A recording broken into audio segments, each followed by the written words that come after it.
ایک ایسا بادشاہ جسے اپنی ہی قوم قبول کرنے کے لیے تیار نہ ہو، وہی بعد میں تاریخ کی عظیم ترین فتح کا ذریعہ کیسے بن جاتا ہے؟ اور کیسے ایک نوجوان جس کے ہاتھ میں نہ تلوار کی شہرت تھی نہ جنگوں کا تجربہ، ایک ایسے ظالم کو شکست دیتا ہے جس کے نام سے بڑے بڑے لشکر کانپ اٹھتے تھے۔ اس واقعے میں ہمیں ایمان، صبر اور اللہ تعالیٰ پر کامل بھروسے کی وہ مثال ملتی ہے جس نے تاریخ کا رخ بدل دیا۔ یہ صرف ایک جنگ کی داستان نہیں، بلکہ یہ اس حقیقت کا ثبوت ہے کہ جب اللہ تعالیٰ کسی کی مدد فرمانے کا فیصلہ کر لیتے ہیں تو دنیا کی کوئی طاقت اس فیصلے کو نہیں بدل سکتی۔ بنی اسرائیل ایک ایسے دور سے گزر رہے تھے جب ان کے دشمن مسلسل ان پر حملے کر رہے تھے۔ ان کی بستیاں تباہ ہو چکی تھیں، بہت سے لوگ شہید ہو چکے تھے اور ان سے ان کی عزت اور اقتدار بھی چھین لیا گیا تھا۔ ہر طرف خوف اور بے بسی کا ماحول تھا، یہاں تک کہ ان کے دلوں میں دوبارہ آزادی حاصل کرنے کی خواہش شدت اختیار کر گئی۔ اسی زمانے میں بنی اسرائیل اپنے نبی کے پاس حاضر ہوئے اور عرض کیا کہ ہمارے لیے ایک بادشاہ مقرر کر دیجئے تاکہ ہم اللہ تعالیٰ کی راہ میں جنگ کریں۔ انہیں یقین تھا کہ اگر ایک مضبوط اور عادل رہنما مل جائے تو ان کی منتشر طاقت دوبارہ ایک ہو سکتی ہے اور وہ اپنے دشمنوں کا مقابلہ کر سکتے ہیں۔ ان کے نبی نے فرمایا کہ اگر تم پر جنگ فرض کر دی گئی تو کیا تم واقعی ثابت قدم رہو گے؟ یہ سوال سن کر سب نے پورے اعتماد سے جواب دیا کہ ہم کیوں نہ لڑیں جبکہ ہمیں اپنے گھروں اور اپنے بچوں سے جدا کر دیا گیا ہے۔ اس وقت ان کے دلوں میں جذبہ تو بہت تھا، لیکن ابھی اللہ تعالیٰ نے ان کے صبر اور اخلاص کی آزمائش لینا باقی رکھی تھی۔ پھر اللہ تعالیٰ نے اپنے نبی پر وحی نازل فرمائی کہ طالوت کو تمہارا بادشاہ مقرر کر دیا گیا ہے۔ جیسے ہی یہ اعلان ہوا تو بنی اسرائیل کے بہت سے لوگ حیران رہ گئے۔ انہوں نے فوراً اعتراض کرنا شروع کر دیا اور کہنے لگے کہ طالوت تو نہ کسی شاہی خاندان سے تعلق رکھتے ہیں اور نہ ہی ان کے پاس بے شمار مال و دولت ہے، پھر وہ ہم پر حکومت کرنے کے زیادہ حقدار کیسے ہو سکتے ہیں؟ ان کے نبی نے نہایت اطمینان سے فرمایا کہ یہ فیصلہ کسی انسان کا نہیں بلکہ اللہ تعالیٰ کا ہے۔ اللہ تعالیٰ نے طالوت کو تم پر منتخب فرمایا ہے اور انہیں علم حکمت اور جسمانی قوت میں دوسروں پر فضیلت عطا کی ہے۔ بادشاہی صرف مال یا خاندانی نسب سے نہیں ملتی، بلکہ اللہ تعالیٰ جسے چاہتے ہیں اپنی حکمت سے یہ ذمہ داری عطا فرماتے ہیں۔ پھر ان کے نبی نے فرمایا کہ طالوت کی بادشاہی کی ایک واضح نشانی بھی تمہارے سامنے آئے گی۔ وہ مقدس صندوق جسے تابوت سکینہ کہا جاتا تھا اور جو ایک عرصے سے تم سے جدا ہو چکا تھا، فرشتے اسے اٹھا کر واپس لے آئیں گے۔ اس صندوق میں تمہارے لیے دلوں کا سکون بھی تھا اور تمہارے انبیاء کی چند متبرک یادگاریں بھی موجود تھیں جو اللہ تعالیٰ کی خاص نشانیوں میں سے تھیں۔ کچھ ہی عرصے بعد وہی نشانی ظاہر ہو گئی جس کا وعدہ کیا گیا تھا۔ فرشتے اللہ تعالیٰ کے حکم سے تابوت سکینہ کو لے آئے۔ یہ منظر دیکھ کر بہت سے لوگوں کے دلوں سے شک دور ہو گیا اور انہیں یقین آ گیا کہ طالوت کا انتخاب واقعی اللہ تعالیٰ کی طرف سے ہے۔ مگر اس کے باوجود کچھ لوگ اپنے تکبر اور دنیا کی محبت کی وجہ سے پوری طرح مطمئن نہ ہو سکے۔ طالوت نے اللہ تعالیٰ کے حکم کے مطابق لشکر کو تیار کرنا شروع کیا۔ ہر طرف جنگ کی تیاریاں ہونے لگیں اور بنی اسرائیل کے ہزاروں افراد اس امید کے ساتھ جمع ہو گئے کہ اب وہ اپنے دشمن جالوت کے مقابلے میں نکلیں گے۔ لیکن اللہ تعالیٰ صرف تعداد نہیں دیکھتے، وہ دلوں کا اخلاص اور ایمان دیکھتے ہیں۔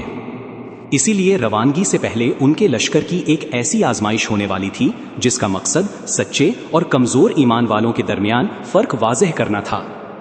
جب لشکر سفر کرتے ہوئے ایک دریا کے قریب پہنچا تو طالوت نے سب کو جمع کیا اور فرمایا کہ اللہ تعالیٰ تمہاری آزمائش فرمانے والے ہیں۔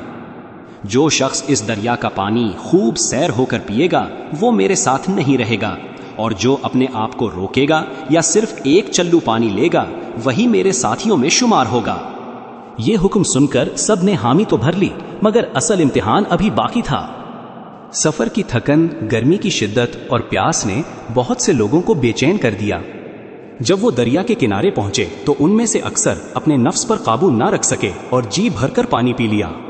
صرف تھوڑے سے لوگ ایسے تھے جنہوں نے اللہ تعالیٰ کے حکم کو اپنی خواہش پر مقدم رکھا اور صرف ایک چلو پانی پر اکتفا کیا۔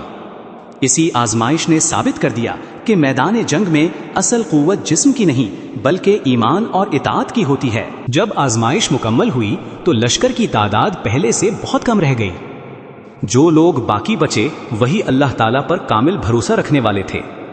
اب ان کے سامنے جالوت کا عظیم لشکر تھا جو تعداد، ہتھیار اور طاقت ہر لحاظ سے ان سے کہیں زیادہ مضبوط دکھائی دیتا تھا۔ ظاہری حالات یہی بتا رہے تھے کہ یہ مقابلہ ناممکن ہے، مگر اللہ تعالیٰ کی مدد ان لوگوں کے ساتھ تھی جو ثابت قدم رہنے والے تھے۔ جب ایمان والے اس عظیم لشکر کے سامنے پہنچے تو بہت سے لوگوں کے دل کانپ اٹھے۔ انہوں نے جالوت کی فوج کو دیکھا جس کے پاس بے شمار سپاہی، مضبوط ہتھیار اور جنگ کا وسیع تجربہ تھا۔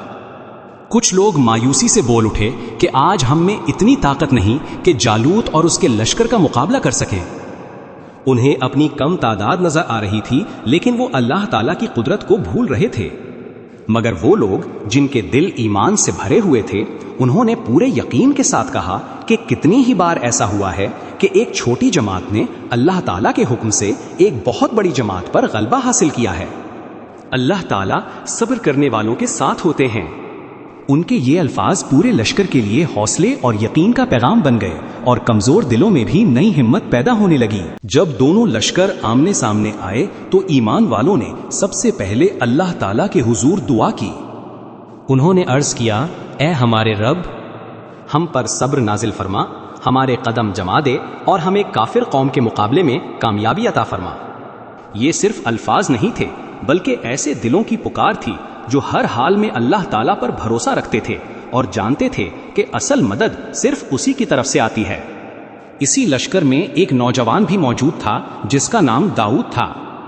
اس وقت وہ بادشاہ نہیں تھے اور نہ ہی ایک مشہور سپاہ سالار، لیکن ان کے دل میں اللہ تعالیٰ پر کامل ایمان تھا۔ جلد ہی وہ لمحہ آنے والا تھا جب یہی نوجوان میدان جنگ میں ایسا کارنامہ انجام دے گا جسے قیامت تک یاد رکھا جائے گا، اور جالوت کی طاقت ایک ہی وار کے سامنے بے بس ہو جائے گی۔ میدان جنگ پوری طرح سج چکا تھا۔ ایک طرف جالوت اپنے بھاری بھرکم ہتھیاروں اور عظیم لشکر کے ساتھ غرور سے کھڑا تھا، جبکہ دوسری طرف طالوت کا مختصر مگر پر ایمان لشکر اللہ تعالیٰ پر کامل بھروسہ کیے ہوئے تھا۔ ظاہری نگاہ سے دیکھا جائے تو فتح کا ہر امکان جالوت کے حق میں دکھائی دیتا تھا، مگر اللہ تعالیٰ کے فیصلے ظاہری طاقت کے محتاج نہیں ہوتے۔ جالوت آگے بڑھا اور اپنے سپاہیوں کے سامنے للکار کر بولا کہ ہے کوئی جو میرا مقابلہ کرے۔ اس کی بلند آواز میدان میں گونجنے لگی، لیکن بہت سے لوگ اس کے رعب اور جسمانی طاقت کو دیکھ کر خاموش رہے۔ اسی وقت حضرت داؤد آگے بڑھے۔ وہ عمر میں نوجوان تھے، مگر ان کے دل میں اللہ تعالیٰ پر ایسا یقین تھا جس کے سامنے دنیا کی ہر طاقت بے معنی تھی۔ حضرت داؤد نے اپنی غلیل میں ایک پتھر رکھا، پھر پوری توجہ کے ساتھ نشانہ لیا اور اللہ تعالیٰ کا نام لے کر اسے جالوت کی طرف پھینک دیا۔